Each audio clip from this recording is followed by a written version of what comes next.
With Caden Sharp, he takes the stage. His voice commands a digital age. Reviewing toys with steady gaze. Marching on through collecting craze. Head cannon leads with plastic pride. A trooper set by his side. Commenting on every ride. Toys and more his toy can't hide. Each action figure stands in line. A battalion formed, they're looking fine. His commentary built a shrine to every figure's grand design. Head cannon leads with plastic pride. A trooper set by his side. Commenting on every ride. Toys and more his toy can't hide. Each action figure stands in line. A battalion formed, they're looking fine. His commentary built a shrine to every figure's grand design. Head cannon leads with plastic pride. A trooper set by his side. Commenting on every ride. Toys and more his toy can't hide. Every soldier made of dreams, as his reviews reveal the schemes. Collectors march to hear his themes, in the Canon world supreme. With helmet shiny weapons drawn, he speaks till all figures are gone. Through battles fought from dawn to dawn, his words resonate on and on.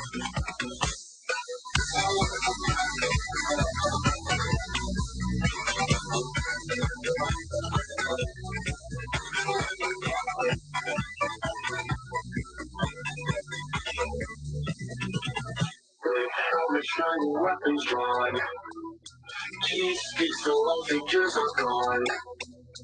Through battles fought from dawn to dawn, his words resonate on and on.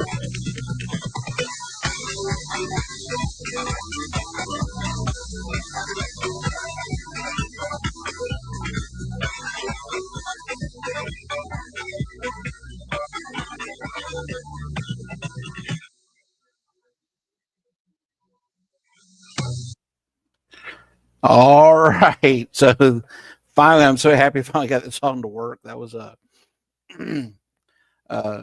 chore of old dog on a new tricks here. But hey, I want to welcome all at least 1 to 2 of you who's watching right now to Head Canon Live. I'm Head Canon. Also, my government name is Derek.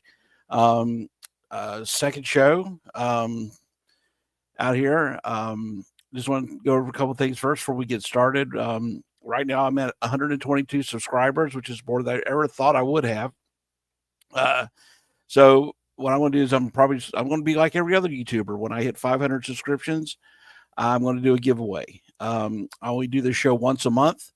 But I try to load content at least twice a week to the channel. So watch that.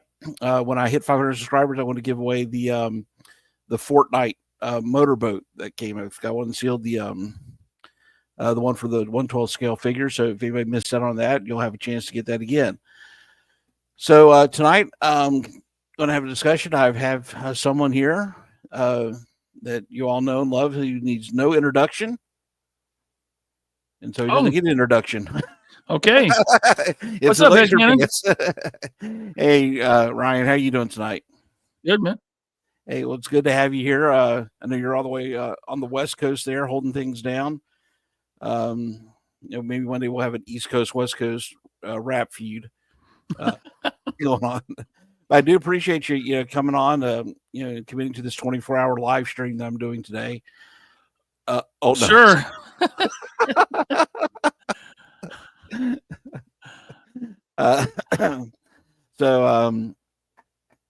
Let's see. I know we got Robert in the chat, and I think that's it. But we're going up against we were talking about this earlier, in this YouTube sphere, especially among this, and I use the word community. I don't care if Chad's not watching right now, so he can't get upset about it. It's a tight knit one. I mean, it's one that's grown, and it's grown around that phenomena called the 3POA podcast. It really has, and a lot of people, like myself, that kind of encouraged me to start doing this. So you really have like a family. We probably need to get somebody one day to sit down and actually create a network and schedule these out. Like a full-fledged. And YouTube used to have things like that. They had like a channel. They had like channels that were like actual channels where that schedules and stuff like that. You ever think about that? Most of those turned out to be scams. Like they would have a bunch of independent creators come together and become part of their network, and then take a cut of the money and really not do much. Yeah. So, well, I don't think anybody. I could do that. No, hey, let's do it. Yeah. So just give me your ad revenue, and that's fine. Well, I don't have any right now, so it's all good. Whoever wants to join, I get your ad revenue, and welcome to the network. Yeah. It's that way we're not bumping into each other all the time. But that's why, like I said, I'm kind of, I know some of you guys, like, I don't see how you do this thing twice a week plus members only content. It's it doesn't seem like that much compared to some YouTubers I know, like especially like Dave Displays Model Behavior. He's pumping out content every single day, videos and live streams. But I think YouTube is his full-time job, if not, wow.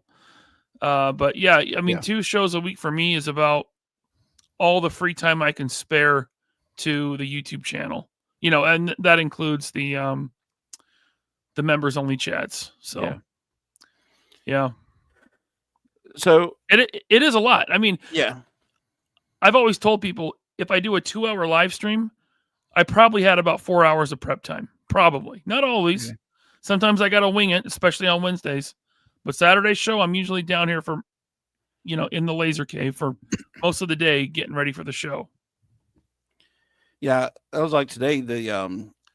After we did all our stuff running around, I came home. I got home. I think it was probably about 5:00, and I started, making sure everything was ready, and all my buttons were working, and stopping to eat dinner and all that. So it was just as like I said, I can see. That's why I think for me right now, once a month is more than plenty for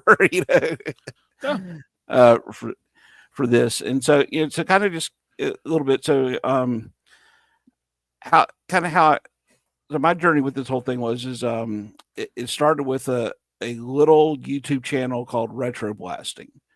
I had started watching his Mike's videos for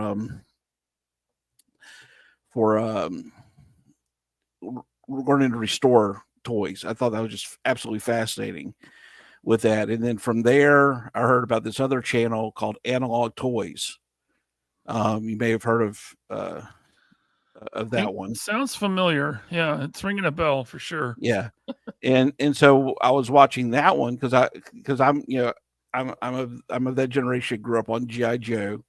And so, and again, I'm a guy I like the stories behind things. So, like the amount of research Tony does on stuff is just amazing. Yeah. So then one day he started talking about this brand, called Action Force that was coming. And I'd heard of Action Force as a kid, and through his videos, learned more about the history of everything. He started talking to this guy, Bobby Valla. And so then I heard about that. Then I heard about this thing called the 3POA podcast.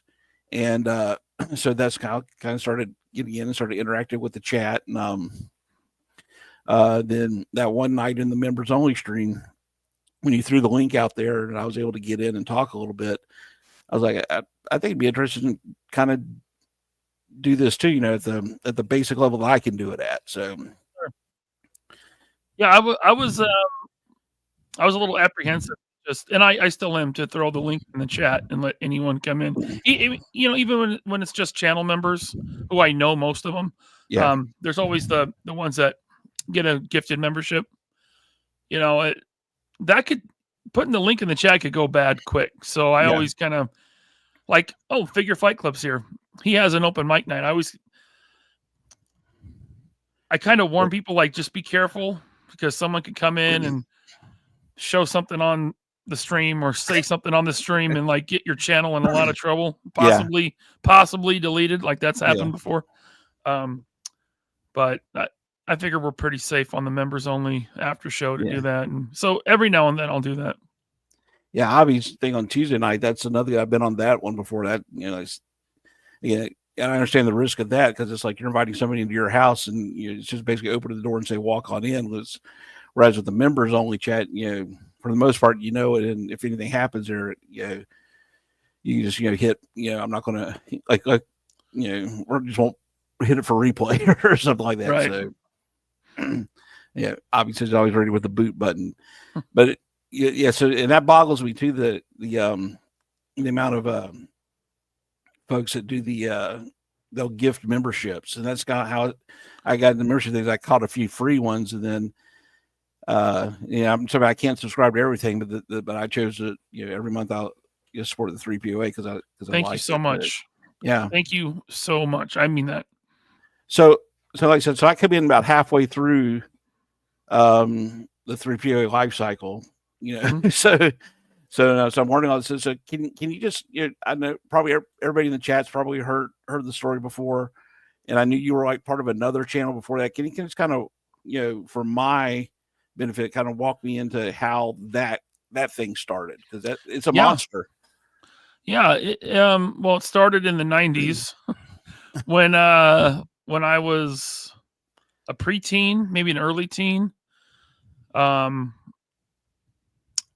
I think I was a teen. Yeah, I'm pretty sure I was a teenager. I was really into like morning radio shows. I'd listen on my Walkman while walking to school, or I'd try to sneak my headphones on under a hoodie in class and listen to morning radio shows. You know, I was just really into it. And that turned into me like creating my own shows on 4-track cassette tapes, you know, and no one ever listened to it, just me. I would just record myself doing a fake show. I'd have people call in and I'd do the voices of different people calling in. And so I always had a fascination with talk radio, especially like the weird morning zoo type stuff, like later on Howard Stern, and then later on Loveline. There were some local shows here in Seattle. And so fast forward to when I got started on YouTube, I actually started on Facebook. I was in a Facebook toy group. I still am, called Plastic Cannibals. And it's a very small group, tight knit. And we would do live streams in the group.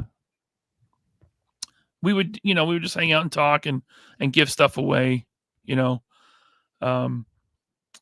And do you know Todd Rectangular? Yeah, I know he does like all the spoilers. That's where sure. All the Marvel spoilers. Yeah, so he was in that group, and he's local here where I'm at. And he's been on YouTube for a long time, long time. And he would watch. I guess he would watch some of the lives in that group, and he was on a show called The Infinity Equation. And I listened to the show. You know, they had about maybe 10 or so episodes. And he asked me if I wanted to go on the show with them to talk about Toy Fair 2020. Right? So basically almost 5 years ago to the day, I did my first YouTube stream. And so I was excited. I was like, yes, I want to go on there and, you know, do a live stream about Toy Fair. It sounds awesome, man. And so I was really nervous. I did the show. I've never listened to it. I bet I'm horrible. It was like old school, cameras off, you know, it was like audio. It was like real radio, you know?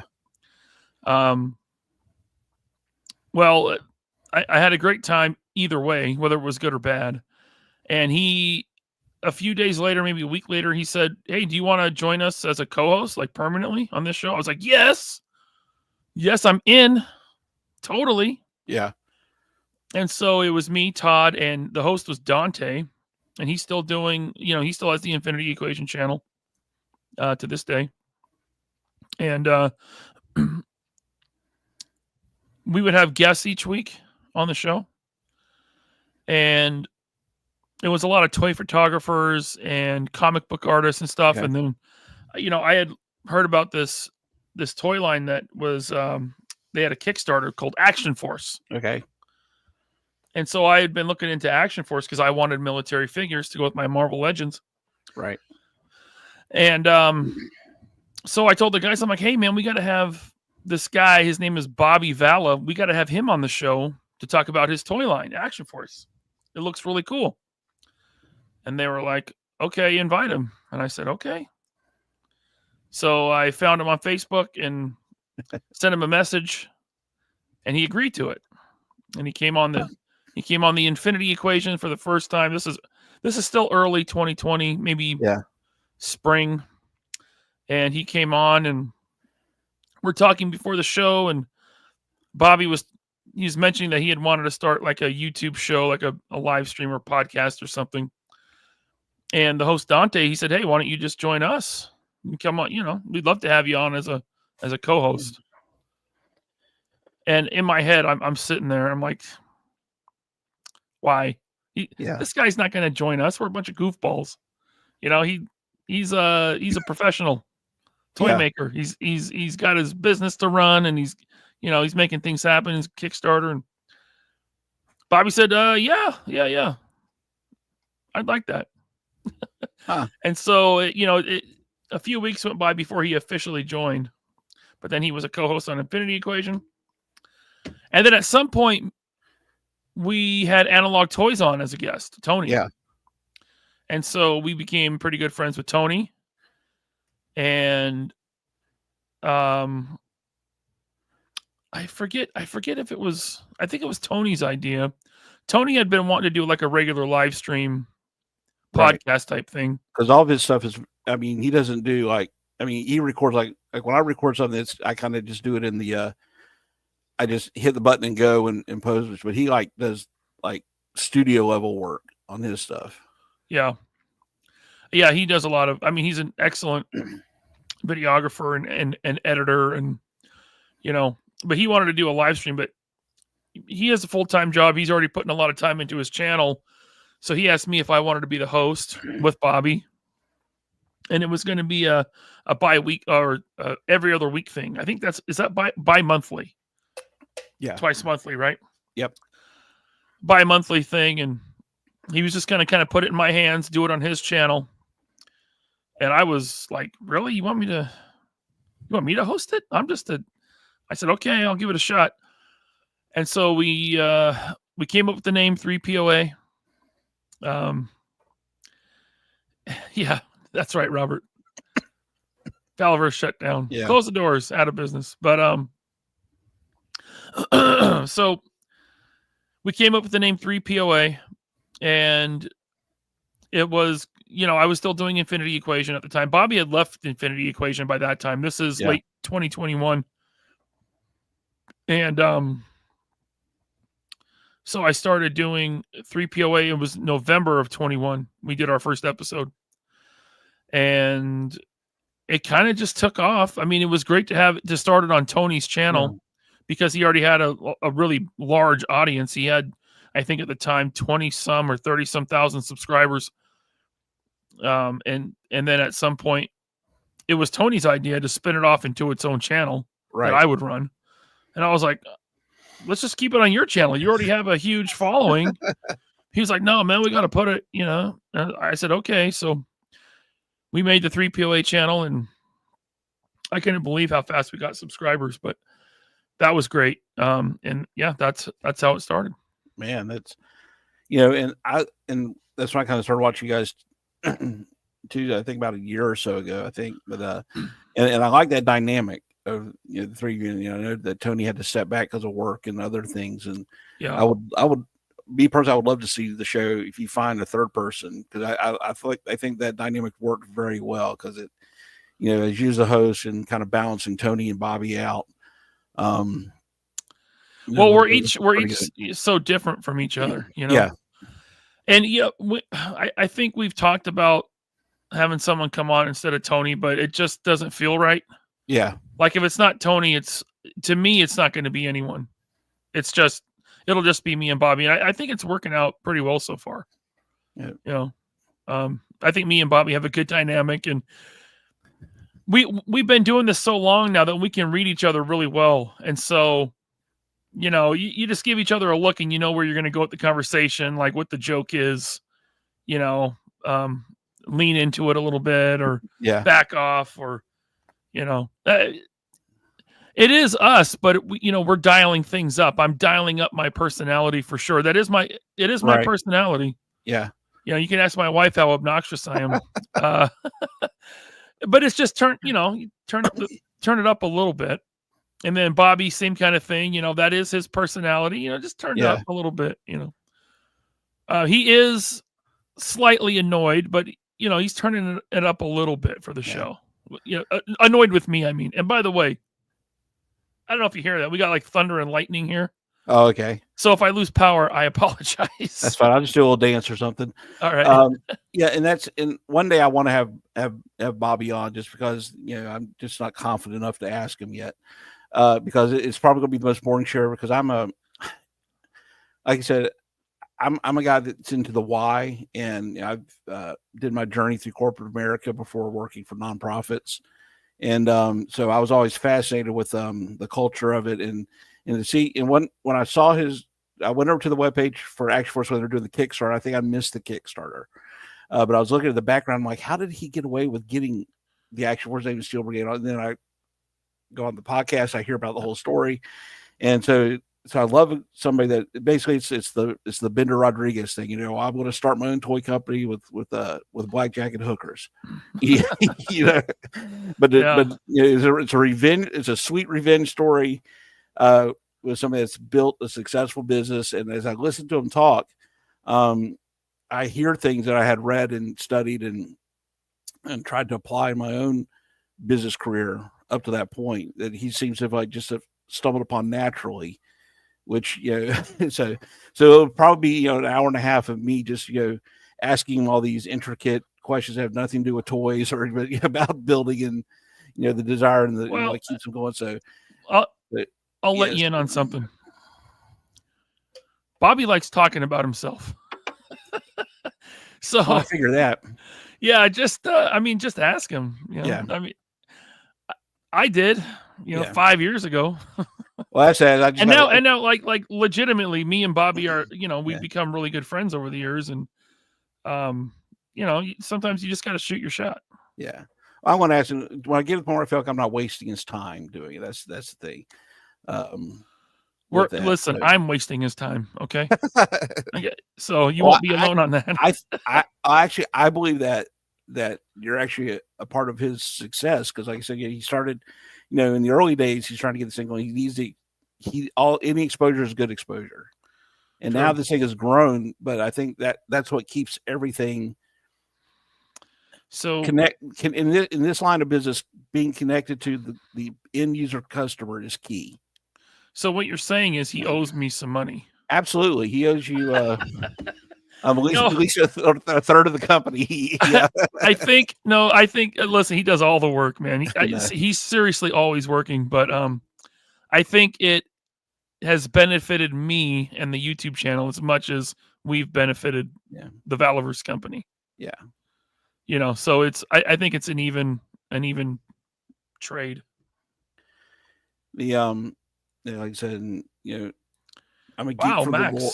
Yeah. Sorry, I just. Oh, sorry. Well, yeah. Thanks. I don't know what to say to that. That's amazing. Yeah. Well, that's, you know, one thing too. You know, hopefully I'll have Ninja on next month, and great. We talked a little bit, and you know, just and I've seen this before. What Max was saying is it's for me too. You know, I'm a 52-year-old man. I shouldn't be playing with toys, according to society. You know, it's like, but I do, and it's part of the things that keeps me sane with my mental health and the stresses. To be, this is my sanctuary. Yeah, when I'm stressed, when I need to get away, I just come down the stairs and I'm here. It's cathartic. It's relaxing. I don't know. I understand what you're saying though. And especially in this day and age too, it's like I said, we don't. I read a book a long time ago. It was called Bowling Alone, and it was basically talks about how we used to have in our society. We used to have, people had bowling leagues and clubs, and so communities got together. We don't have that anymore. But what we've seen is the online community building, as well, because we need those connections. So some sorts of, and somehow YouTube, and if we get people around a common interest, and we get to watch you guys talk, and we get to the BS over in the chat, and plus you guys do such a great job of making us feel part of this experience as well. With just doing the doing stuff like this, or doing the super chats or the members only stuff. I think it's replacing something we've lost as a society. So it's that's kind of weird. Cool. I really for me, the best part of going to conventions now is, meeting up with people that I've only met online before. Yeah. I mean, that's, you're making new connections, new friendships. And I mean, that's better than any of these toys to me. Yeah. Well, that's my goal next year, is to get into, to try to at least go to one convention. Mm-hmm. When we used to live down in Orlando for a few years, and so we had access to go to MegaCon. It was back when MegaCon was really crappy, and then it's blown up. Yeah, then I was surprised, and then in 2004 was my first GI Joe convention. That was back when the Collectors Club ran it. Yeah. And so I was able to take my family to that. They were all in, the kids at the time were all in strollers and stuff like that. And then, and I was part of an online group, and a lot of us went there. So we got to meet in person for the first time that we had only met over, through like an email chain, the old Yahoo groups, type thing. And then before we left Orlando, the next to the last GI Joe convention was back in Orlando again. So that was like the last one I went to. And I live up here in Jacksonville now, and it's a big city, but we don't have a lot of big conventions for toys and stuff like that come through. So we haven't done that in a long time. And then, but hopefully that's what I wanted to get at least next year is my goal, to try to go to at least one. Yeah. That'd be great. And maybe get a Valor's figure, the convention exclusive, instead of having to wait for it to come on the website. So, which convention are you thinking about maybe going to? Probably next year. I'll probably try to shoot for DFW, because that seems to be the best one to go to. And plus it's run by the guys that I think they still run Cotswolds Collectibles. Yeah. Back when I was in, so the late 90s, early 2000s, I was really heavy in the military 1/6 scale. And that was like one of the few places you could go to get bits and pieces of the stuff that was coming out of China. I was blown away by all the 12-inch Joes at that show. Yeah. At DFW. Big audience for 12-inch Joes there. And I would rather go to a G.I. Joe centric con instead of just, like, what are they doing up in Atlanta? Joe Fest? Yeah, I've heard about that. I think I heard that might not be a good one anymore to go to, even though Atlanta is a little bit closer than Dallas. Joe Fest has become kind of the same thing that happened with PowerCon. Yeah. PowerCon went from a He-Man convention to a toy convention. The same thing has kind of happened to Joe Fest. And as you grow, you have to bring in more stuff, because I don't think, at least with G.I. Joe, it's not a big enough fandom. Yeah. The convention's only going to get so big. People they're only going to travel so far. So now Joe Fest has, they have all these different companies and brands coming that aren't even military related. Yeah. Right. So it's more of a big toy convention rather than just a G.I. Joe focus. Yeah. And DFW was very much G.I. Joe focused. Yeah. And I'd rather go to Dallas, Fort Worth area than Atlanta any day. It's just a horrible city to get in, to drive up to. The old joke is that if Sherman was to attack Atlanta today, he'd still be circling, trying to find a way to get off the freeways to attack the city. I mean, so Joe Fest is in Augusta, but you have to fly into Atlanta and then drive. And driving through there sucks. Yeah. So I might shoot for DFW. I'll take a look at how this year's goes, because I think our last year was really good, and we'll see how this year goes. And then that's probably the one I'll shoot for. That'll be my. But this year was our big 25th wedding anniversary. So we never did anything. Oh, so we just went up the road to a resort here and spent a crap ton of money for nice week.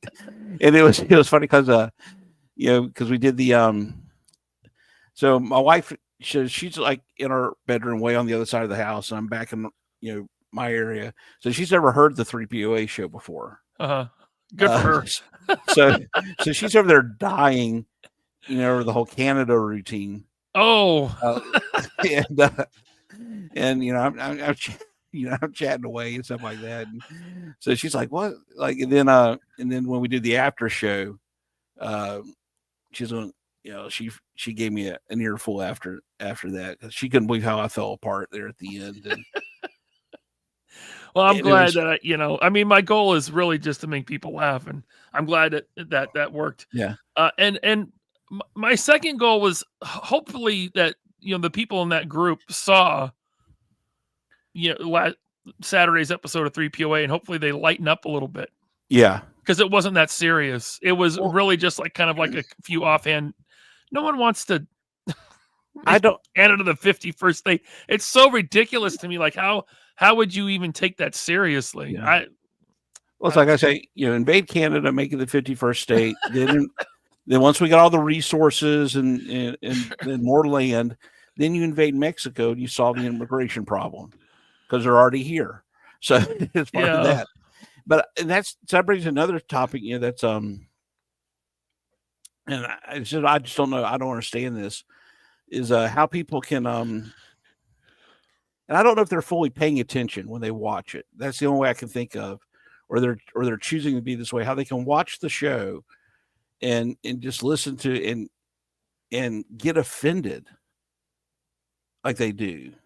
And I think a couple of the folks they're doing it on purpose to get to get YouTube clout, so they can have a beef with somebody. Yeah, that's definitely a thing. Yeah. Which I can't wait till I get to that point. I'll put out right now. Anybody's looking for somebody that wants to start a YouTube beef to grow their channel, hit me up, and I will be a heel. I'll be a heel or a baby face. It doesn't matter. I have a suggestion. Why don't you should feud with Figure Fight Club? I should, or the Figured Out guys. Yeah. Or Robert. Yeah, because I've used Canon. There's him and I have so much in common that I begin to feel like that we're from an alternate timeline where we got on a school bus. I sat in the front of the bus and he went to the back and became the evil version of me. So, so anybody wants to, like I said, it doesn't matter to me. I'll be the heel or the baby face on this whole thing. But it's just like I see these people that put the comments in the in the groups on Facebook and stuff like that. Like I said, I know the ones. There's the few times we've talked about them. They start the beef just for the cred, and some of them have effed around and found out, which is. Well, I guess Viper Island is back, and he made a video. He makes videos about people, but he doesn't. He Voldemorts them. Yeah. So, someone sent a link. I didn't watch it, so I have a playlist on the 3POA with all the shows that we did about it. Like, 3POA. I did a show with Michael on Retro Blasting, and Tony made a video. I was on with Ninja. Those are all in a playlist, and I just shared that playlist again. I'm like, this is everything that happened with receipts shown. Viper Island never has receipts. He doesn't show anything because he can't. It doesn't exist. He's a liar. But anyway, he's back today, I guess. Well, that's like the ones I think they started that stuff on purpose. Sure. And I don't see what the gain is, because it's like I don't see how that grows your channel. I get some. To me, it's clickbaity stuff, but but it's not sustainable. Yeah, it's not, because you have to keep doing that. Yeah, especially if like in my heart, I believe that a lot of these guys don't actually believe it, what they're saying either. I mean, there's one on there I think actually means what he says. It's that toy guy, whatever his name is, because that's kind of what he's trying to. But the other guys, I think they're doing it just to get the boost, and it's like, how can you sustain that? You know, I think real emotion, real. You know, Yeah. I would be exhausted. You know. Yeah, you know, if you build your channel strictly on drama, you have to keep. That's what your channel is, and that's the only thing people will show up for. Yeah. You know, they only want to see you fight with other YouTubers or something. And there's people that say that about 3POA, but I mean, look at our shows. It's not true. Yeah. You know. Well, I did an experiment on my channel. So I put out content. My content tends to be a little bit long form, about 10 to 15 minutes is long for YouTube. And then I started doing these random rant things. I purposely kind of made them a little bit clickbaity because I talked about stuff that was like happening right then and now. And those got higher views, but also I said on the percentages of likes versus dislikes, all my original content where I'm just talking about toys or talking about my collection or the stories of my collection, even though they were longer, they have lower views, they stayed at 100% like for those that click the like button, which I know that's the hardest thing is to get somebody to click the damn like button around here. But all the ones that were with the rants, it's still pretty high, but there's some people that's hitting the dislike button on it, you know, which is probably because I'm picking a side on something. So therefore, you know, they're not going to like it. So yeah, I mean, you get more views, but it's like, again, it's like, what's the payoff at the end of the day? Don't pay much attention to the like and dislike. You know, the 3POA still has like a 97 and 98% like to dislike ratio. Yeah. You know, we'll get 10 likes, probably at least 10 dislikes, I mean, on everything. It doesn't really mean anything. Yeah, especially once they took away where you couldn't see it on the channel itself. Yeah, once they started doing that. Yeah, I have a plugin on Chrome where I can still see it.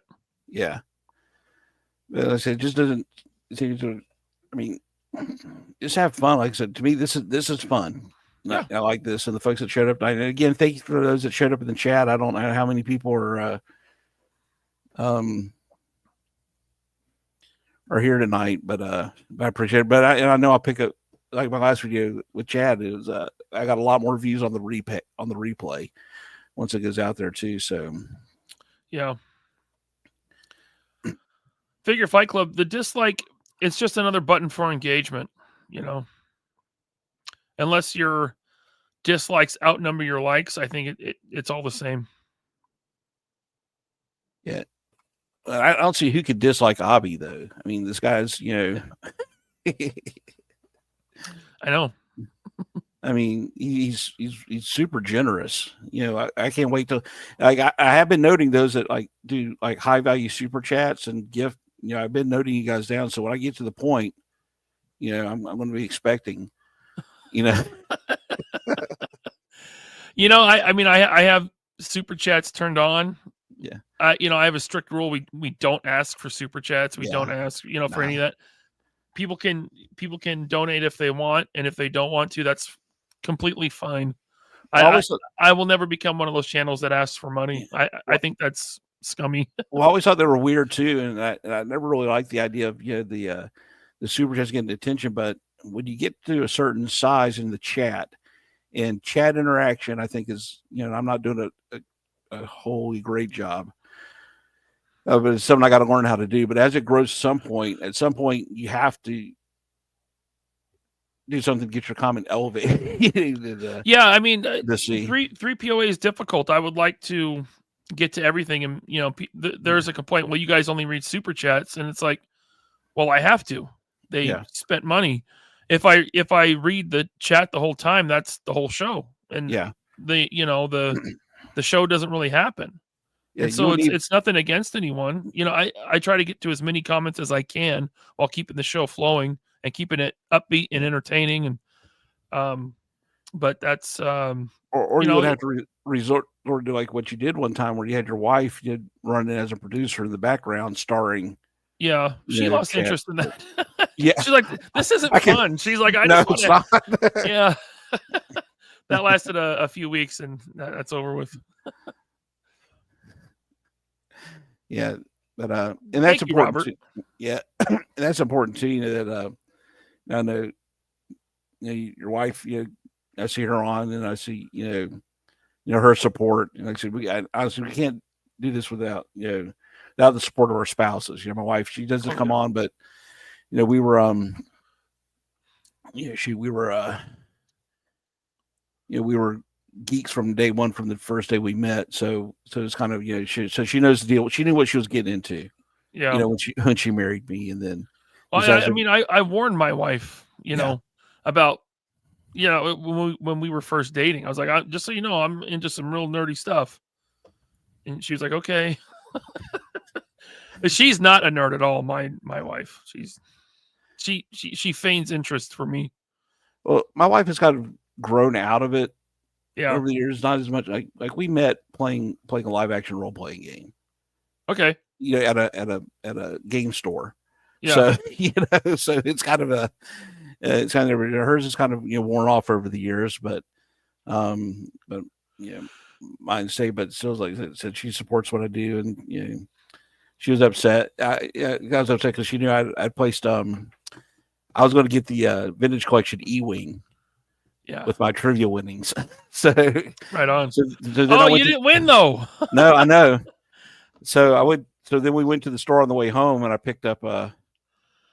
I picked up that on the way home. The Jazzwares Ghost. That thing looks good, man. And she says, cool she goes, "That's your consolation prize for living." I was like, "Yes, it is." I'm still sore about it, so leave me alone. But yeah, she I see other folks too, that Stacy, I love how she's always in the chat, and she's always there to bust her husband's ego a little bit, and then Ninja and his and his people he's got with him and stuff like that. So it's good to see the family, and with that. So you have so I know you have kids. I'm not asking specifics about, but did you purposely try to get them into this lifestyle, or have they kind of gravitated because this was what way dad always was? Or I just have one kid, and he's he's 15, so he doesn't play with toys anymore. Like sometimes he'll sit there, like he's watching TV or something. He'll sit there and he'll be transforming a Transformer. Like he likes he likes Transformers, and he likes Pokemon, and he really likes video games. But I don't really see him as being like me as a collector. Like he does have toys set up on shelves in his room, but he's always like, oh yeah, I'm going to get rid of this stuff. And he has a big box in his room of toys that he wants to sell. So his generation just doesn't seem as interested in things, like he's more interested in experiences. Yeah. So, growing up, there was experiences cost money. Yeah, they still do. I could read a book and go outside for free. So that's kind of how it worked for us. But the accessibility has changed too. So I have 4 boys.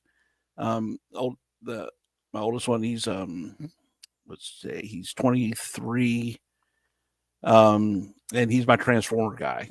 He's somewhere when they were little, him and his brothers about 13 months apart, and so it was the Transformer, the Armada Cybertron. Yep, was the thing. So I would buy them because I was purposely trying to infect them, because that way it was a way for I could buy toys and nobody looked at me weird. So it was and so like now he's got a Transformer collection, and he likes the he knows more about.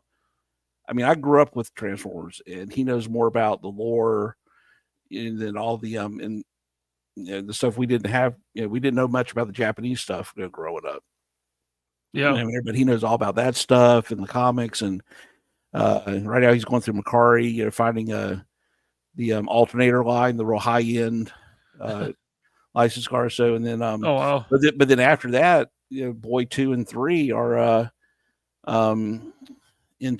really into the video games. But I have one kid that like fixated on the Batman Arkham games.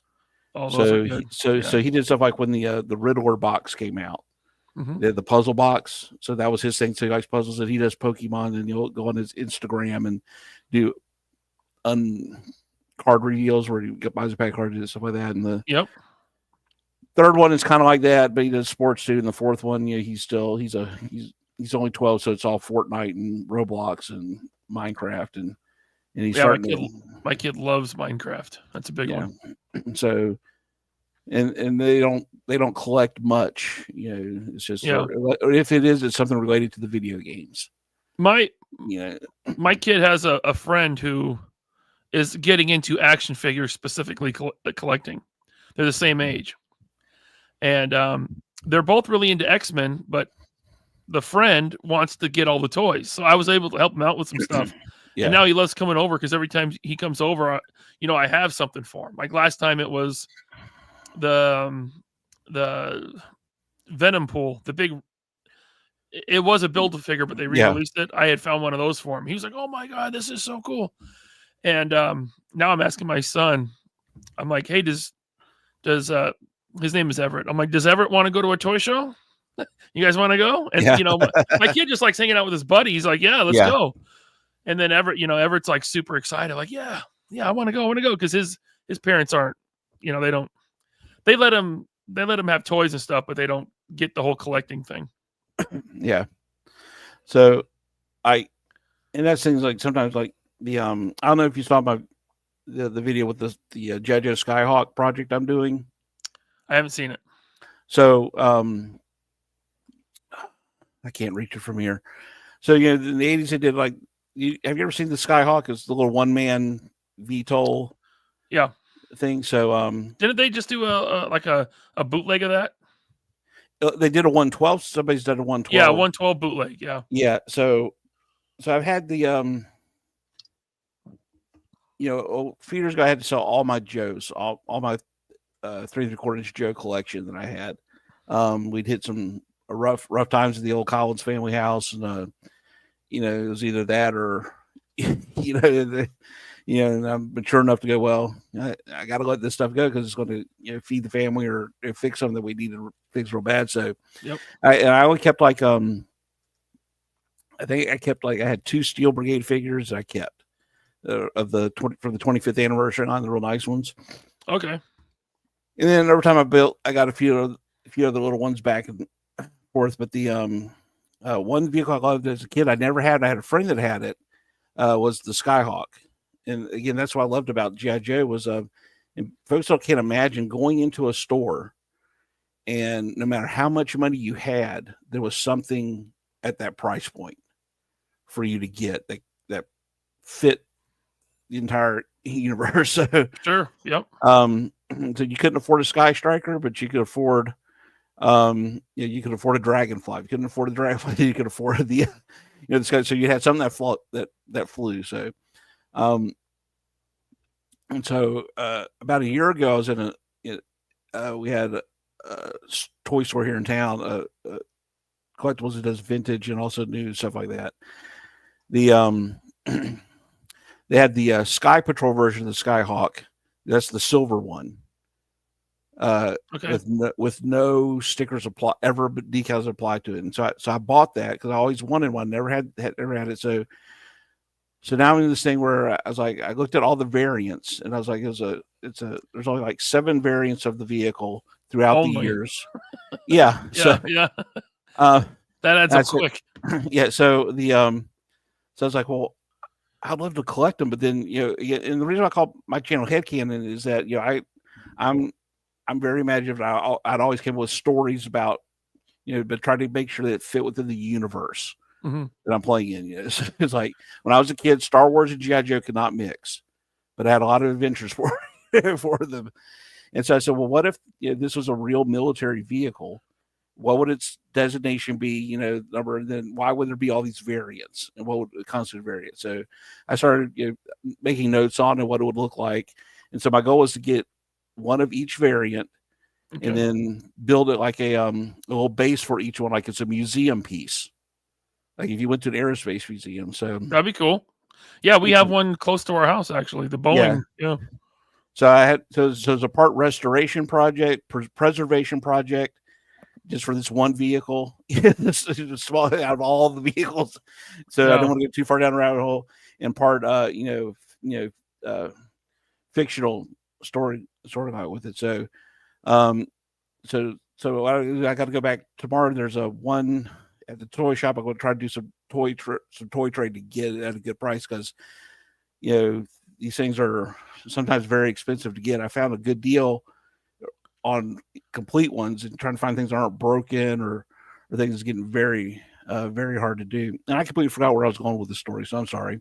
Oh, that's okay. With that, so it's just I do that all the time. Yeah, but it's yeah. So I'm documenting on YouTube about the journey of going through this collection to getting it. And so I've got three. So I've got 3 examples now. There's a total of 7, and I know 2 of them are going to be very hard to get because they were convention exclusives to do. But that's always kind of hard to do, is trying to find it. That's why I like the videos of the restoration stuff, and putting that together. And it's so once I get all together, I want to share that. So again, like I said, I forgot what the purpose of that story was, and I apologize. That's okay. But it's a rabbit hole. So has there? I know you have a vast collection. Is there any rabbit hole or rabbit holes you get stuck going down? Sometimes. I mean, I've been stuck in the Marvel Legends rabbit hole for 23 years. What I'm trying to think. What have I gone down recently? I'm kind of dabbling in the Mythic Legions rabbit hole. I got a deal at the toy show that we went to on Saturday. On this guy who was kind of like some sort of Roman, I think. Yeah. And then this gladiator. Yeah. I mean, they're not the most posable things in the world, but man, they look cool. And so I'm kind of starting down ish. I'm not committing to it, but I'm buying Mythic Legions now. So I've only got one Mythic Legions figure. It's this one. Okay. Right here. And I won this one off of a Figure Fight Club. And I've heard about Mythic Legions and and so I saw this was coming. So I went over to their website, and I love it. I love the lore behind it. I love companies that go through the process, the effort to build a world around their things. And so I'm like, oh, this is cool. And then I started looking at the prices, and I think that kind of cured me. Yeah, I mean, like I said, I got these because I got a deal. Yeah. There was a guy there with a ton of Mythic Legions, and I picked out 2, and he gave me a price. I said, "Done, sold." Yeah. So I've heard about those. It's going on. So I still do Marvel Legends, but not as much anymore. Especially, I think I kind of broke myself off the Build-A-Figure train. Yeah. Once I realized that certain things that if I just wait, they'll come out with the Build-A-Figure as a separate figure on its own at a cheaper price and try to collect it. Yeah, they definitely started doing that. I mean, I have several Build-A-Figures that I built, and then Kingpin, just off the top of my head, Kingpin, Venom Pool, Apocalypse. Too many to remember. Monster Venom. So many. I think the last one where I actually went out and bought all the figures while they were on the shelf to build was the Ursa Major, because I was also an Iron Man wave, which I'm a big Iron Man and War Machine fan. That was a cool Build-A-Figure. Then after that, I think the last one is I went to Ollie's to get the rest of the controller because it's an Iron Man deal. So, but then it's like I wanted the Kingpin one, but then they came out with the retro carded Kingpin for the Spider-Man. So I was like, this is only like $40. Yeah. So then, and then when they did the Vulture from the MCU, that one too. I was like, this is just the Build-A-Figure. Yeah. So why am I chasing? So I will go out. So like this next wave, I will. I'm definitely going to get that Ultimate Iron Man when it comes out. And then the X Force Nightcrawler. So now I'm just getting to the point where I'll just get onesie twosies, or if I'm trying to build a team, Right. So now I've kind of focused more on building teams than and there even then it's still frustrating. And then I think it was on the 3PA where they talked about because one of my big New Warriors is one of my favorite teams. And when they finally came out with a Justice and Namorita, that's why I need to finish the team, and the Justice was the second version, which I like that one. Yeah. But then the Namorita was like I was like, very modern. Why did they go with that one? And then when I think it's on the show that all they do is they'll they just Google the character now. And so I said, well, let me try it. So I Googled Namorita, and that was one of the first comic book images came up was her. I was like, listen, Bobby said, Bobby worked with Dwight. He's like, Dwight would just Google it and take a picture and make the figure. Yeah. So I was like, so I consider that team incomplete. So yeah, the one team I'm trying to build and slowly is it was my introduction to the X-Men was during the Outback era, just before Inferno. Still need Colossus. We need Colossus and it's Colossus. He can't have a shirt. That was right the whole time because he was stuck in his form, and Psylocke and her Lady Lancelot. Yep, is what we need. They've done the Storm with the Mohawk. Yeah. Well, the Storm, I'm trying to work on that one because she had so many. Even during that time, she kept switching costumes and hairstyles. Right. So I think I went with one of the retro carded Storms in the black costume for that. And then there was like a very good Wolverine in his black and tan costume. Yep. And then of course Dazzler and Longshot, and then they did the Rogue from that era. They did. Yeah. So I was like, I got them all. It's like I see those last two to and with Colossus, they already have the main body. They did a shirtless Colossus for Age of Apocalypse. So I imagine he's coming hopefully not that much longer. Well, I got upset when they did the Wolverine 2-packs. They did Wolverine and Psylocke, but it was that Revanche one. So right. I was like, man, come on, you're killing me here. But I'm trying to wean off of Marvel Legends, and well, we're gonna have to because they're gonna get too damn expensive after this this Maximum Spider-Man. People are like, oh, it's fine, it's gonna be a subline. I'm like, they know that Marvel Legends fans will spend that now.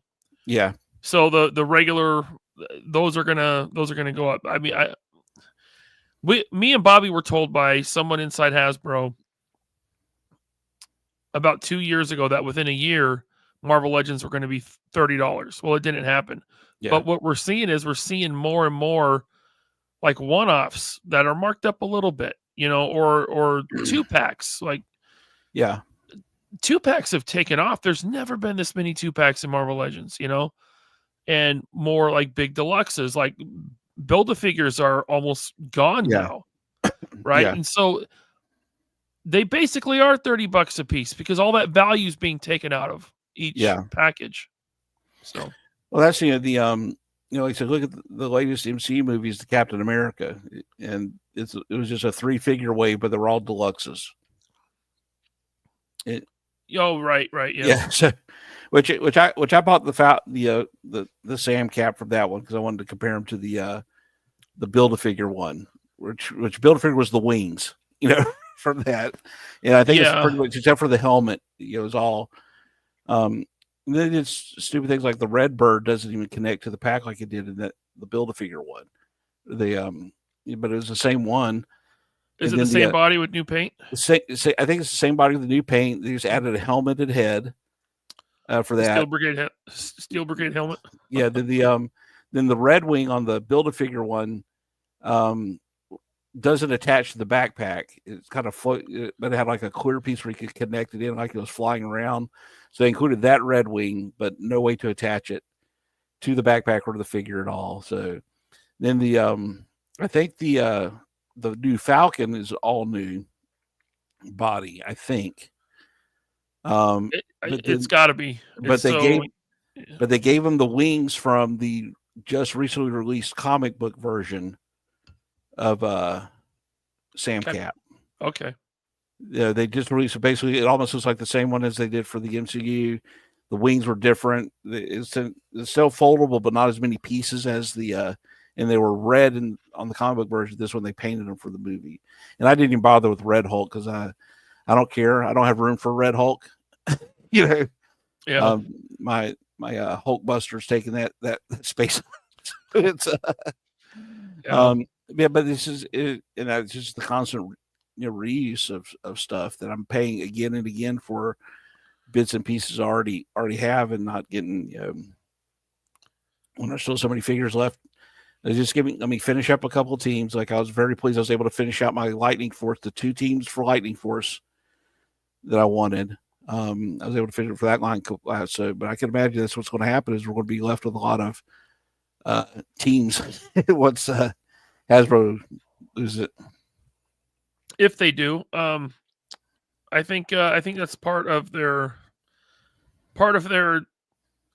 It's by design. Yeah. By the time they finish a team, the first figures in the team that they released are out of date, and you'll want to rebuy them new versions, right? And so they got to keep you coming back. That's good if you can at least update the bodies or something like the Night Thrasher. Right. The Warriors needs a seriously new body. I mean, on it, but they won't do it. Yeah, it's just that when it takes 10 years for them to build a team, it shouldn't take that long. Yeah. Like I said, that's slowly starting to wean out, and I've already got a basket of stuff to I'm trading and selling off, and I'm going to have to go through. Like, if you look behind me, that shelf with all the little colored boxes is all pencil boxes. That's all my Marvel Legends. I've still got 3 baskets. I had to buy some more boxes to do the rest of it. And once I get them all cataloged, I'll keep stuff like I'm a big fan of the 90s stuff when everybody went to the leather bomber jackets. Yeah. So that's why, vendor teams got all that stuff. So jackets and pouches. Yeah. Instead of changing the costume, or the character, just throw a jacket on them. So, yeah. So stuff like that. So, but more and more, like I said, the, and I've seen the SH Fig Art stuff and the Mofex and the Mezco, and that's just way out of my. That's more than what I'm willing to spend. No sure. hate anybody that does it because everybody makes their own decisions. I just know for. I think you made a really smart decision. I think that's smart. Well, that's why I did that one video. That's why I did that one video. Is like when we talk about the Maximum Spider-Man, is the one argument I see that I can't stand is people say, well, it's only the poors complaining about it. It's like, listen, I'm at the point in my life where I could pretty much buy just about anything I want, but I still means I have to give up something somewhere else that I'm not willing to give up. Like, it's I could buy their $50 Spider-Man. Yeah. But I've already bought the Mofex, which I think is better. Yeah. And it cost me, at the time it cost $80. It's not that I can't afford it. I don't see the value in it. Yeah. It's still just a Marvel Legend with the mostly stuff I won't use. The hands are great. I like it coming with all the hands. All the useless web accessories, I'll never use those. They're limp noodles. They're really not good for anything. If they were wired, that'd be a different story. It's still not $50 worth. Yeah. Look at that new Carnage they did, the movie-based Carnage. That thing was huge. Yeah. It had extra weapons, like the hand weapons, like the blades for Carnage. And it had 5 long, thick, girthy, bendy wire tendrils coming off his back. Yeah. That was $40. Yeah. That's easily twice the plastic that's in that Spider-Man they're putting out. Easily. And there's not a lot of reuse potential for a movie-based Carnage body. And it was $40.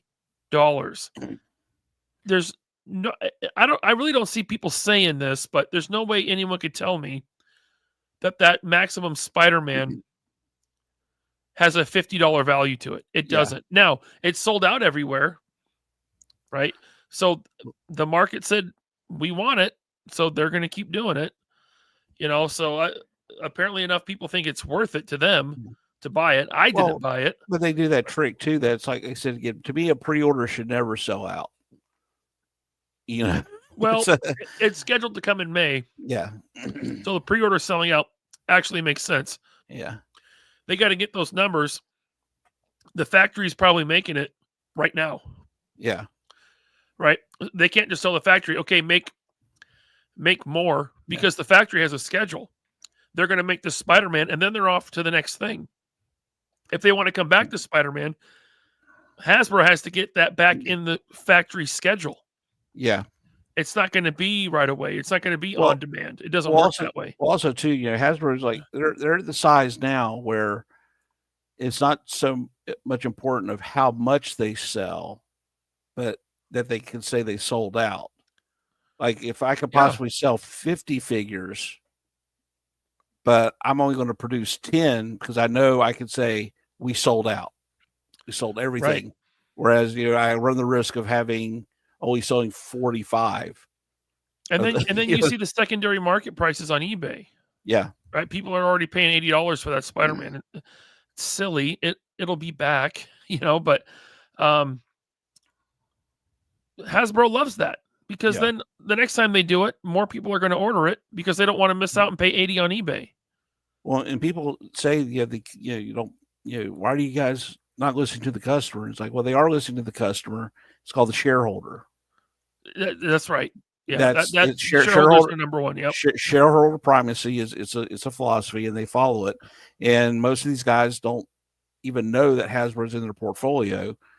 They just know that dividends must come forth, from it. So Legends, like I said, that's winding down for me. And of course, you have Black Series. I dabbled in that a little bit, and then it was just, again, no consistency with it. Anyone that I really wanted was always sold out. So you got 500 Landos, on a shelf, and there's no vehicles to speak of, right, to support it. Which I'm a big believer that, like I said, I came from my real collection because I had my own money into my own. Nobody to question what I spent it on was in the 1/6 scale, and we had a lot of vehicles for that. Hasbro produced a lot of vehicles, a lot of third party. So the idea of space, and space everybody can, but people find space for vehicles no matter what size they are. So and also, as when you're a kid, you're not taking up shelf space. You're playing with it, and then it's in the closet or it's under the bed or whatever. As collectors, we want our displays to look nice. We want the shelves to we want to fill up our shelves. And I mean, I got a lot more space. I could put stuff in bins and put it in the garage. I just don't want to do that, Yeah. Well, I don't see, if I'm going to buy figures just to put them in a bin and they go in the garage and I don't see them, it's like, well, why am I even buying it? Yeah. I might as well let someone else buy it and then eventually buy it when I want to put it on the shelf, or maybe by that time I won't want it anymore. So that, if I'm buying it now, it's going on the shelf. Otherwise, I'm not buying it, or I'm getting rid of something to put it on the shelf. Like we've seen that Mythic Legion's Dragon. Yeah. We know the price now. It's coming. It's crazy. It's crazy big. I really like it. I'm still on the fence if I'm going to get it. But if I do, like half my dinosaurs gotta go. Well, and there's somebody like says they're going to buy that no matter what, because they're that's why Hasbro's leading off with the Spider-Man, because there's some people you could take a crap in a box and slap a Spider-Man label on it and people will buy it. It's so like for me, I'm waiting to see when they get around to do Maximum Iron Man what they do, because that would be a hard one because which armor do you go with? I know which one they'll use. They'll give us another version of the classic armor. They've done it so many times last few years. Of course, they did the same with Spider-Man. They've done that suit a million times. So it's sold. So I did a video on the because I've got like a lot of Iron Man Legends, but I'm focusing on the original 13 models of the Iron Man armor as my core collection, and they haven't done the two Hydro armors, the Hydro armor or the two space armors in that line, which are very classic looks. Yeah. So if they did something like that, then I would be tempted to spend, Yeah. to get Yeah, new, no, or if they do something like the Silver Centurion again, and like the Toy Biz one had a great accessory that came with that one. It was like this rocket pack. It was like a full size rocket that he strapped into. If they did something like that, like or like the big cannon from the Capcom game, then maybe. I mean, they just did that too. Yeah. So I mean, they have to put some sort of a gnarly accessory in there, not just a bunch of different hands and blast effects. I think if they do Iron Man in the Maximum line, it'll be something from the 90s. It seems like that stuff is the best sellers. Well, they've already done the two best armors from the 90s. The modular? The modular armor. And right, they'll have to redo it as a better figure with more stuff. And the Renaissance armor, the Alex Ross designed. Sure. I mean, yeah, they can do that. They just have to do it better with more stuff, which is what they did with Spider-Man. Yeah. So, but Spider-Man's going to sell. I mean, yeah, they're gonna do a Maximum series symbiote. Just watch, they will. Yeah, and they're going to reuse that body. Oh yeah, so but right now the main thing I've been spending a lot of money on, and which I really do feel. I don't want to sound like a shill here, but I do feel that every dollar I spend on this line is absolutely worth it. I'm getting the quality I want, and just all the other thing is Action Force. Okay. That's I've got more weapons than a South American dictator. I know, dude. I got so many. and it started out with me just saying, "Hey, I like this line. I'm just going to buy the Steel Brigade figure, though." And then they had the Night Ops Steel Brigade. I said, "Okay, well, I'll army build a variant, just Steel Brigade variants. That's all I want." And right now, I've got 2 Vanguards sitting over here, the Steel Brigade. I've kit bashed my own figures from it. It's just the amount of playability, posability, options. I've never had a quality problem. That's good. I know some people have, but I know people have it, but and a lot of people don't understand. I have a quality assurance background for manufacturing, so I understand how that happens. And a lot of people, they see these things and they don't understand that you're not seeing what's a consistent problem and all this stuff. And then, some people act like Bobby did it to them on purpose. Yeah, like he packs every box, and every once in a while he takes an arm and twists it really hard. Yeah. But every time I've had a problem, they fix it, or Bobby gets ahead of it. And Ace Ramen Toys does that. Whenever there's an issue, they're honest with it. They come out and they tell. And we went to dinner one night, me and my family, and it was horrible service. And the manager came out and she was apologizing and explaining what went wrong. And I told my family when she left, I said, "Listen, I'm going to give you a leadership tip here. It's like customers don't care what went wrong. They just want to know what you're going to do to make it right. That's all they care about." And so Bobby doesn't have to explain, and he does. I don't think I've ever heard him explain. Maybe sometimes say the durometer was off or something, but he does say what I'm going to do to make it right. Yeah. And that to me speaks volumes. And so, like I said, call me show if you want. But I should, but I'll do it. And I scream in the chat sometimes when he's on and people are suggesting, "Hey, you need to go get this license. Go get this." It's like, there's still so much juice to squeeze out of this line. Don't go chasing everybody else's and stuff like that. So, and I'm so too, I still collect classifieds. Yeah, me too. I don't get every single one of them.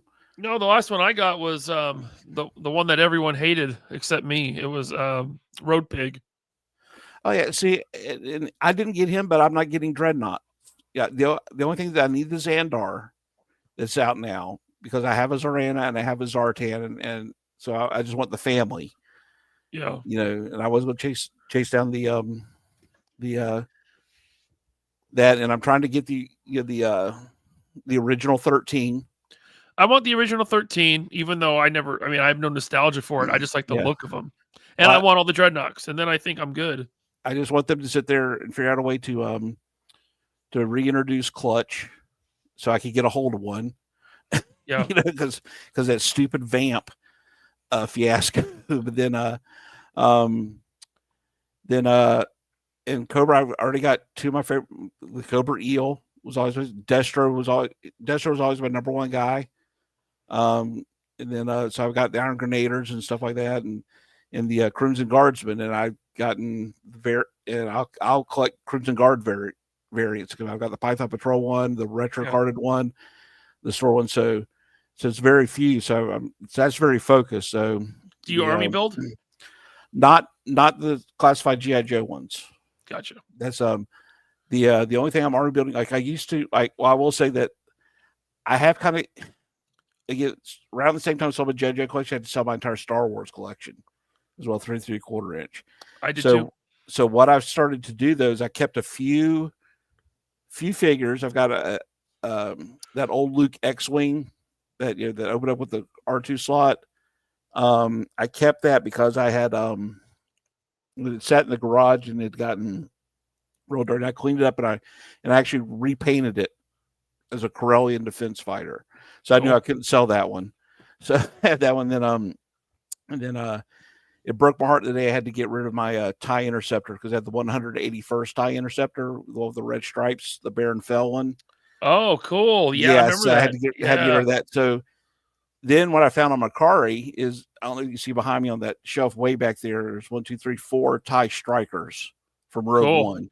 And I've got a 5th one. So I've been going on Macari because I can get those for I've been getting those for around $25, even in box. Sometimes I can find a good one.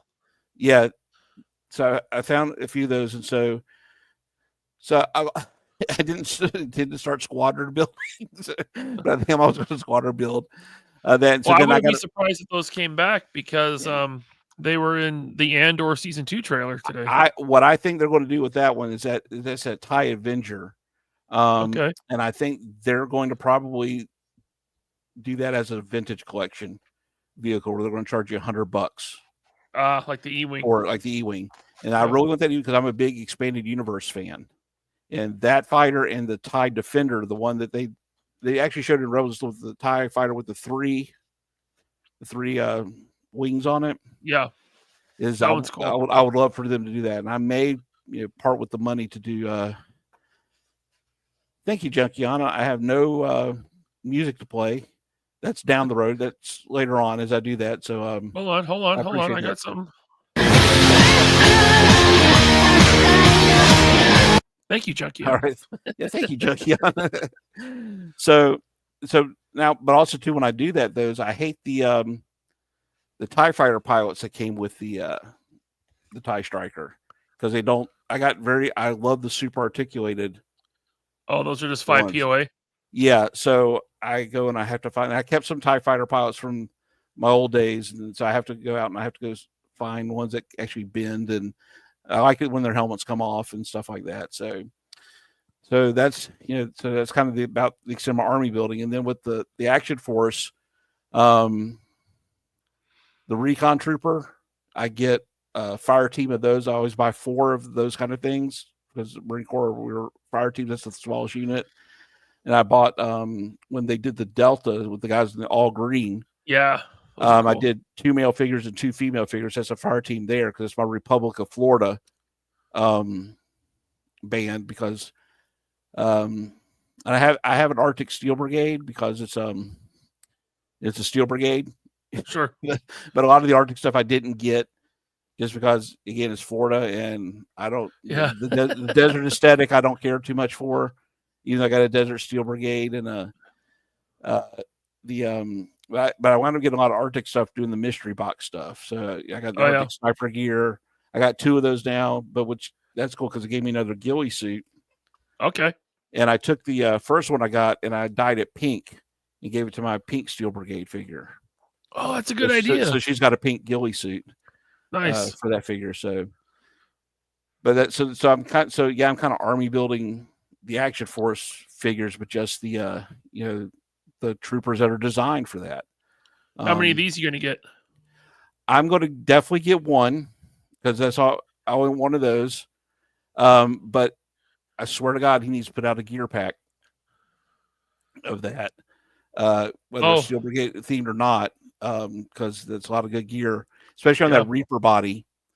The like I said, I tried looking for something for the Reaper because I love it, but I was kind of disappointed that it didn't come with, but it came with a vehicle, you know. So I've been looking for ways to gear them up because I know vehicle drivers just will sit there in their uniforms and drive around. So that's why I would love that vest on the Steel Brigade, but with a pistol pouch on it, you know, for driving around in, stuff like that. So since you're going this way, it's a good. I want the body. I may go buy the bodies offline.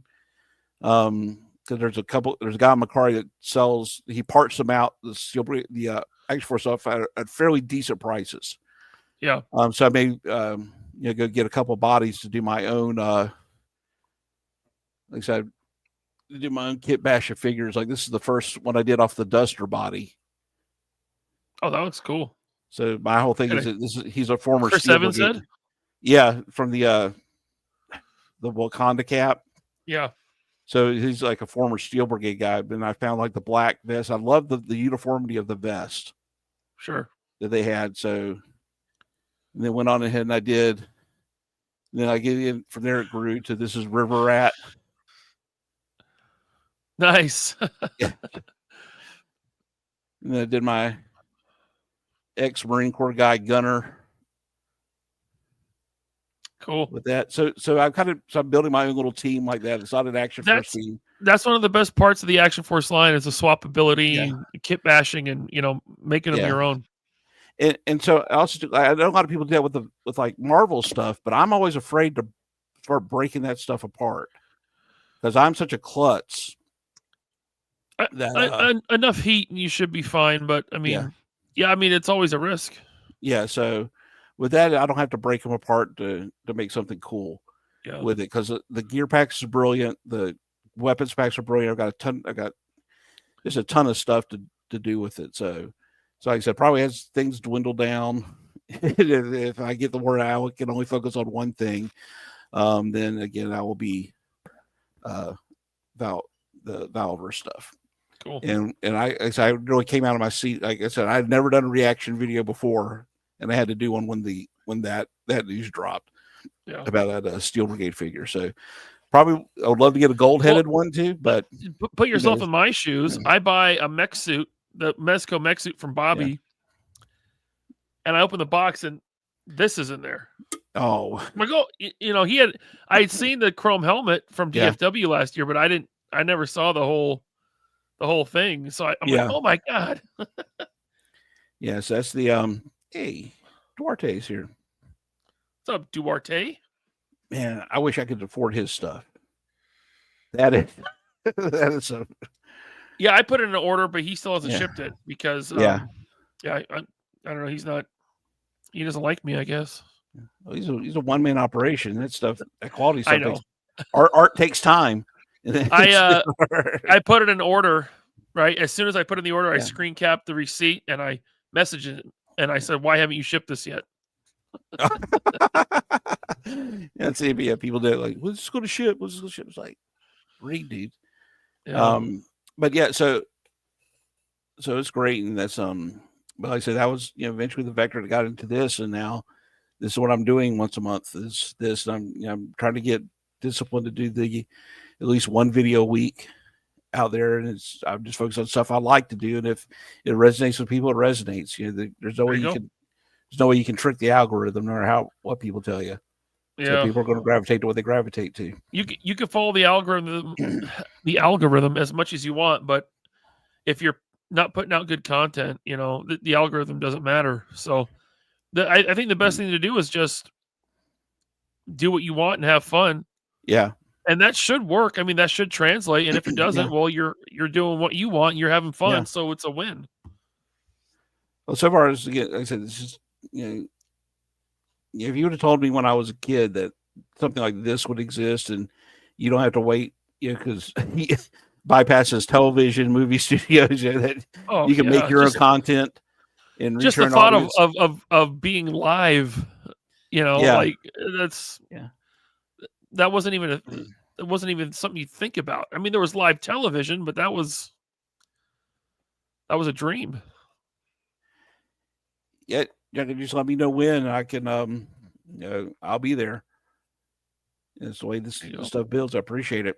I know we probably got about 5 minutes left to this. And again, I just thank you so much for being on. I know it's You're welcome. These high profile people I'm going after. Like you and Chad, and like I said, next month I'm hoping to have Ninja on. But I'm trying to work through his agent and Erica, trying to find things. Got to. For some reason, I mean, you're virtual, dude. Why do I have to get a brandy snifter full of brown M&Ms only? Yeah, he's got his rider.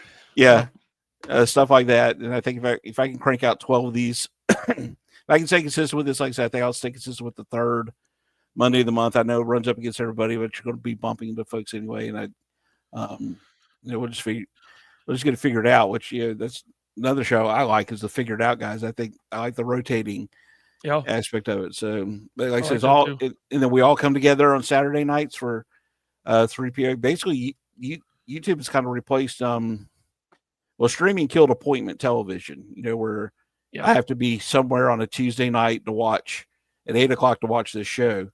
But YouTube's kind of replaced that for me. I'll watch things on Hulu next day or Disney or HBO Max. But if I'm going to watch something at a certain time, it's something on Hulu that's doing. Yeah, I mean, for me, it's rare that I even watch anything besides YouTube anymore. Unless I take my kid to the theater or he wants to watch a movie. But usually I'm just like YouTube. Yeah. Because it's not that's what I put on in the background now. Instead of the radio, I'll click on a military history channel or a cooking show, or I'm really big into the history stuff. So I'll put that on the background and listen to stuff like that and do it. But then, like I said, then every Saturday night, I'm watching the 3PO and I try to catch the Wednesday stuff when I can.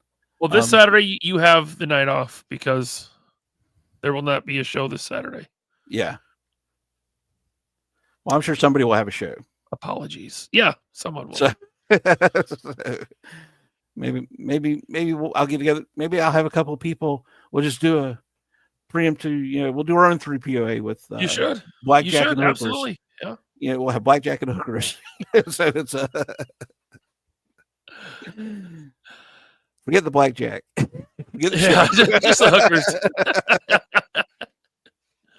That's right, yeah, because it's ZoloCon. And I'm looking for all that coming back. Like I said, that's the like I said, I'm just looking forward to when the con's over and those steel brigades go up on like I said, I'll probably just get one of them and then get another garrison cavalry. There you go. Kind of start building those out. So and then cross my fingers. I've never even with the I got a bone collector in the mystery box one time, the version 2. Didn't get the bloody. I did my mail away Pandora, didn't get a bloody.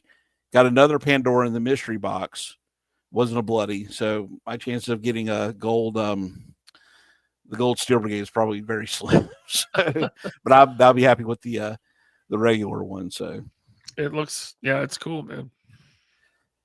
Let's see. Maybe that's probably if you're not at ZoloCon, then maybe we'll amass on the border of Canada and strike then. No, I'm not going to ZoloCon. It's my parents' 50th anniversary, so we're taking them out to dinner. That's good. That's what I told my wife. I was like, we got to figure out. We'll let our kids figure out what to do for the 50th. We got the 25th covered. Yeah, this week, but I know we know Bobby will be at ZoloCon. I think Ninja's going to be there. So a lot of usual suspects won't be Joe Jerk won't be on. A lot of usual suspects won't be on Saturday. So and then so what do you got? You got anything coming up? Earlier today I invited Abby from Figure Fight Club onto the Wednesday show. So I'll have Abby and Brandon from Figure Fight Club on Wednesday. Like I said, taking Saturday off, Saturday and Sunday. I am going to be doing a channel members only unboxing of Blokies, which I pronounced it wrong last time. Transformers Blokies. I thought they were called Blockies. Me too, but I was corrected by Ace from Ramen Toy. I want to call them Blockies. Okay. Because you know what? I'm an American, and we fought too many wars to be able to say things way. I divert that to Ace because he is the Transformers guy, so I'll take his word for it. But I don't know when I'm going to do that, but I'll get that on the schedule. But yeah, look, Wednesday night, 3 POA, me and Figure Fight Club guys. All right, and those guys are everywhere. I think they were on Mega Powers tonight, so they were. So they're everywhere. Yeah, I think so. Oh, you know, I want to. I'm probably going to ask Mikey's dad to be a guest. Oh, okay, yeah. John, because I think we're both about the same age and we have a lot of the same interests together, and yeah, sons that are nerds. So hopefully Mikey's not in the chat. But I'll probably be doing. I'll probably pop in on the open mic tomorrow with Figure Fight Club, and then I'll just be around working and chat, random chats, and awesome. Try to find something to do Saturday night since everybody will be gone. Yeah, maybe I'll talk to my family for once. No, I'm kidding. Once, yeah. Yeah. So just say what. Yeah. Figure Fight Club. That's good. But other than that, again, I don't do outro music. I haven't gotten that part yet. I'm still trying to figure that part out and the figure out how to do all that cool stuff that you guys do. So with that, again, thank you so much for being on. I can't express my gratitude enough to that. I hope you enjoyed it. You're welcome. Certainly did. I did, and thank you. Yeah, and hopefully, congratulations to my my worthy opponents in the trivia. I saw Impossible Pie. Yeah, he was there. He deserves that crown because that game was mine to lose, and I blew it.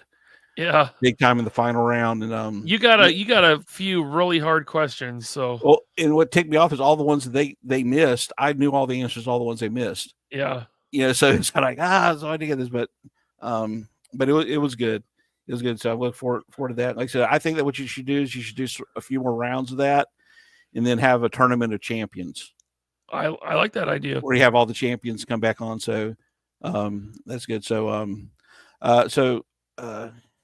yeah, well, at least to leave, they weren't Canadian hockey questions. They got and there were some of them I shouldn't have gotten. That I was surprised that I knew that. So but again, thank you. With that, I know you got to go. Yep. Chat, thank you very much. Again, please hit the like button. Subscribe, share this, on the replay. Then I'll see you guys in a month. Again, hopefully Ninja will be there.